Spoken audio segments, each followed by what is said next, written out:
Hey, parents of Rain students, it's Josh. I just wanted to drop in to tell you guys a little bit about some of the changes that are going to be happening in Rain this fall. Some of you know that last Sunday we had a parent meeting in the SMC after church, and some of you guys were able to make it, but I wanted to make this video for those of you who weren't able to make it. In this email, we have a whole description of the changes and how it fits into our church's growth track and all of that, but I wanted to communicate via video to you guys so that you could hear a little bit of my heart behind what we're doing and why we're doing it. And so just to get into it, we're going to be making a change from a traditional Wednesday night centered service for high school, and we're moving that Wednesday night service to Sunday night.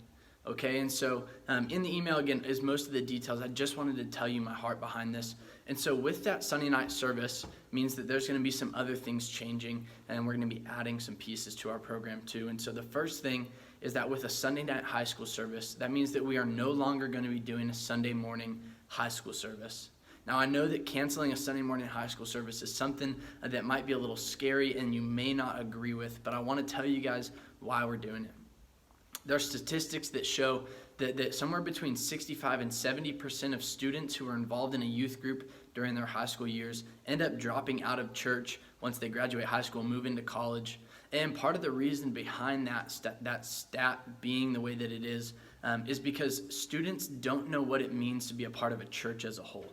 Right? Students find their identity in a youth group and they find their identity with their friends, but they don't have a clear understanding of what it means to be a member of a church.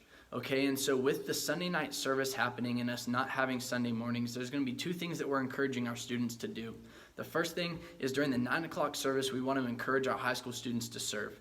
And we're going to be building opportunities for them bigger than just children's ministry, although there will still be many opportunities for them to serve in our Adventureland with our kids here at NewCov. But we're going to be creating opportunities for our students to be involved in greeting at the door, to be ushering people into their seats and being a part of the offering team, to be a part of our tech team, and even our worship team, and even the coffee shop. And so we want students to invest in the life of NewCov, just like our adults, and that they can be a valued and important member of our church. And so that's going to be taking place in the 9 o'clock service. That's our encouragement.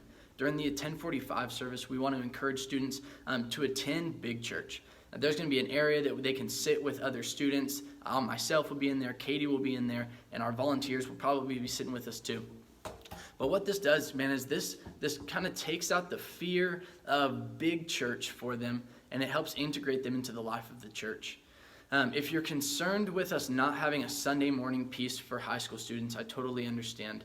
I want to encourage you that we're not going to be ditching them on Sunday mornings or ignoring the fact that that's an important time, but we really want to leverage this idea of getting them into the body of the church. With that said, Sunday night will be our midweek style service, whatever you want to call it.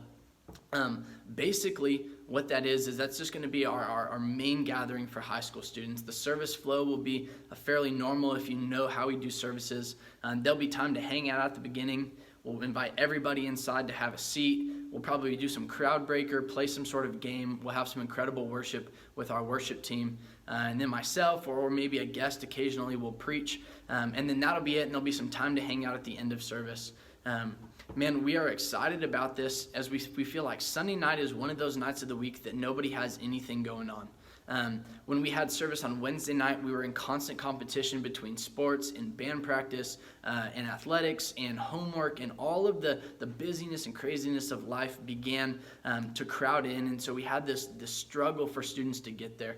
And Sunday night is often a night that people don't have a ton going on. I understand that is a family night for some people. And so we want to do this. Our service will be taking place at 7 p.m. And so hopefully that family events and dinners will be taken care of and be done by that time so students can come and join us for high school service. So that's going to be our Sunday night piece. And there's going to be one more piece. The piece that I'm the most excited about is going to take place on Wednesday nights in the same time slot that our Wednesday night service did. And so from 7 to 8:15, 8:30-ish, we're going to be doing life groups. Okay, and these life groups are going to look different than anything we've done in recent years here at NewCov. In the past, what we have done for small groups has been just tacked on to the end of a service where we have done worship and preached a message, and then we send students into their groups with a few questions to answer, which was great for the time and for what we needed to accomplish, but we're looking to raise the intentionality of these groups in this coming year. And so the way that these life groups are going to work is they're going to be gender specific and age specific groups that will be broken up like freshman guys, sophomore guys, junior guys, senior guys, and then the same for the girls. And they'll all meet separately on different places on our church campus. And those groups, they will be a time for students to gather as a group, as a grade, and just to do life together. We're going to be resourcing our volunteers with some curriculum that they will be leading those small groups through. But our hope and our goal and our desire for these groups is that, number one, is that it's going to intensify the level of discipleship that we have going on in our high school ministry. The Great Commission says that we're to make disciples of all nations, and so that's what we want to happen in these life groups. I grew up being a part of a group like this, and it was transformational in my life. My small group leader, his name is Kyle Williams, is one of my lifelong mentors now. The guys that I was in the group with, I'm in 4 of their weddings as the best man. It just fosters relationships. It fosters conversations about spirituality and about Christ and about life. And we're so excited to give students this opportunity to be a part of a group like that. With all of that, I understand that change is a scary thing, that me being the new youth guy, that it could be scary or maybe a lack of trust there. I totally understand all of those things. And I want to extend an offer to you guys that if you have any questions or concerns or comments or just want to talk about this, feel free to give me a call, shoot me an email, you can text me. I'd love to take you out to coffee or lunch and just continue this conversation. But at the end of the day, I want you guys to know that this was a decision that was made through a lot of prayer, a lot of conversations. It was not one that was made lightly or taken easy. And at the heart of it is we want to love and minister to your children and our students the best way possible.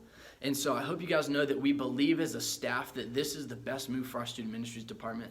And in that through all of this, we believe that students are going to encounter Jesus and that they're going to grow in their faith on a greater level than we've ever been able to before. So I hope you guys take me up on that offer. I'd love to continue the conversation with you. Talk to you later.